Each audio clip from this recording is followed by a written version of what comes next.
বিসমিল্লাহির রহমানির রহিম। আসসালামু আলাইকুম। আশা করছি যে যেখানে আছেন ভালো আছেন, সুস্থ আছেন। নতুন একটা রেসিপি নিয়ে চলে আসলাম। আজকে আপনাদের সঙ্গে শেয়ার করব কিভাবে আপনারা বাসায় পারফেক্টভাবে ফুলকো এবং মুচমুচে আলুর চপ তৈরি করতে পারবেন সেই রেসিপিটা। আলুর চপ তো আমরা সবাই কম বেশি করে থাকি বাসায়, তো দেখা যায় অনেকের রেসিপি পারফেক্ট হয় না, বলে থাকেন যে আলুর চপ তৈরি করার কিছুক্ষণের মধ্যেই সেটা একদম নরম হয়ে যায়, মুচমুচে থাকে না। তো কিভাবে মুচমুচে করে আলুর চপ তৈরি করবেন সেই রেসিপিটাই পারফেক্টভাবে করে দেখাবো। আশা করছি আপনাদের ভালো লাগবে। প্রথমে আমি এখানে নিয়ে নিলাম মেজারমেন্ট কাপের 1 কাপ পরিমাণে বেসন। তারপর এখানে আমি দিয়ে দিয়েছি 1/4 কাপ পরিমাণে কর্নফ্লাওয়ার। আপনাদের হাতের কাছে যদি চাউলের গুঁড়া থাকে তাহলে এখানে কর্নফ্লাওয়ারের পরিবর্তে আপনারা চাউলের গুঁড়া ব্যবহার করবেন, কারণ চাউলের গুঁড়া দিলে এটা খুব বেশি ক্রিস্পি হয়ে থাকে কর্নফ্লাওয়ারের থেকেও। আমার বাসায় চাউলের গুঁড়া শেষ হয়ে গিয়েছে, যার কারণে আমি এখানে কর্নফ্লাওয়ার দিয়ে দিলাম। তারপর এখানে আমি দিয়ে দিলাম গিয়ে হলুদের গুঁড়া, আর সামান্য পরিমাণে 1/2 চা চামচ পরিমাণে শুকনো মরিচের গুঁড়া, স্বাদ মতো লবণ, আর দিয়ে দিলাম গিয়ে 1/2 চা চামচ পরিমাণে বেকিং পাউডার, 1/2 চা চামচ পরিমাণে ভাজা জিরার গুঁড়া, 1 চা চামচ পরিমাণে আদা এবং রসুনের পেস্ট। এখন অল্প করে পানি দিয়ে সমস্ত কিছুকে খুব ভালোভাবে মিশিয়ে নিচ্ছি। অল্প অল্প করে পানি দিয়ে একটু সময় নিয়ে তারপরে এই মিশ্রণটা করে নিতে হবে বেসনের। এতে করে আলুর চপগুলো অনেক বেশি ফুলকো হবে। এখন হাত দিয়ে আমি এভাবে করে একটু খুব ভালোভাবে ফেটে নিব। এই কাজটি চাইলে আপনারা হ্যান্ড উইক্স দিয়েও করে নিতে পারেন। এই যে আমাদের বেসনের মিক্সিংটা হয়ে গিয়েছে, এখন এটাকে একটা পাশে রেখে দিলাম। এখানে আমি নিয়ে নিচ্ছি কিছু শুকনা মরিচ। আমি এখানে কয়েকটা শুকনা মরিচ নিয়ে নিলাম, আর শুকনা মরিচগুলোকে আমি আগে থেকেই ভেজে নিয়েছিলাম। তারপর এখানে আমি দিয়ে দিলাম লবণ।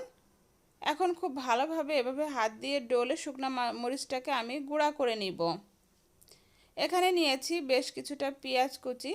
এখন পেঁয়াজ কুচিটাকে খুব ভালোভাবে মরিচের সঙ্গে ডলে ডলে মাখিয়ে নিতে হবে। এখানে আমি দিয়ে দিয়েছি আলু। আমি এখানে আগে থেকে 3টে আলু বড় সাইজে সিদ্ধ করে হাত দিয়ে ম্যাশ করে নিয়েছিলাম, সেটাকে খুব ভালোভাবে মিশিয়ে নিলাম। মিক্স করা হয়ে গেলে আমি যে শেপে আলুর চপগুলো তৈরি করতে চাই তার উপর নির্ভর করে আমি কিছুটা আলু এখানে নিয়ে নিলাম। তারপরে হাতের সাহায্যে এভাবে চেপে চেপে আমি গোল করে নিলাম। এখন দু হাতের তালুর সাহায্যে এভাবে গোল করে আমি একটু এভাবে চাপ দিয়ে চ্যাপটা করে নিব।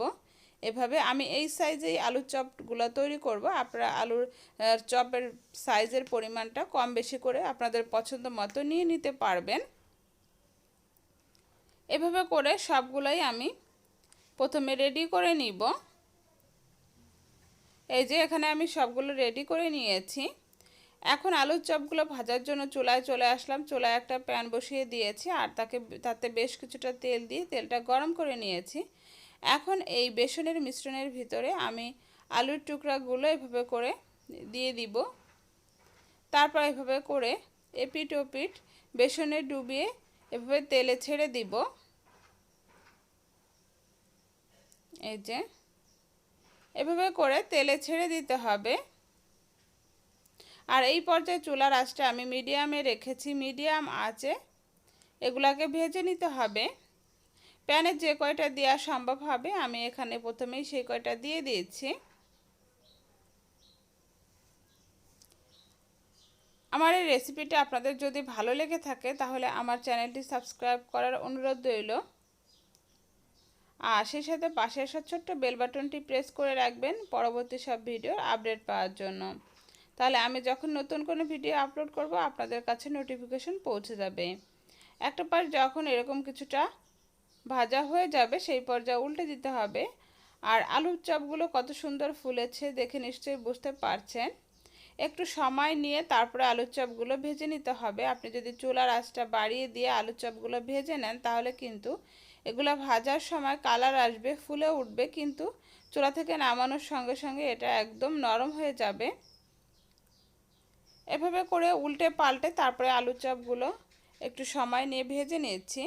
এই যে খুবই সুন্দর কালার এসে গিয়েছে, আলুর চপগুলো ভাজা হয়ে গিয়েছে। এখন তেল ঝরিয়ে আমি তুলে নিব, আর এভাবে করে বাকি সবগুলো আলুর চপই আমি ভেজে নিব। আশা করছি আমার আজকের এই সহজ আলুর চপের রেসিপিটি আপনাদের ভালো লেগেছে। ভালো লেগে থাকলে একটা লাইক দিবেন। আর যারা এখন আমার চ্যানেলটি সাবস্ক্রাইব করেনি, আমার চ্যানেলটি সাবস্ক্রাইব করতে একদমই ভুলবেন না। সবাই ভালো থাকবেন, সুস্থ থাকবেন। আগামীতে নতুন রেসিপি নিয়ে হাজির হব। আল্লাহ হাফেজ। আসসালামু আলাইকুম।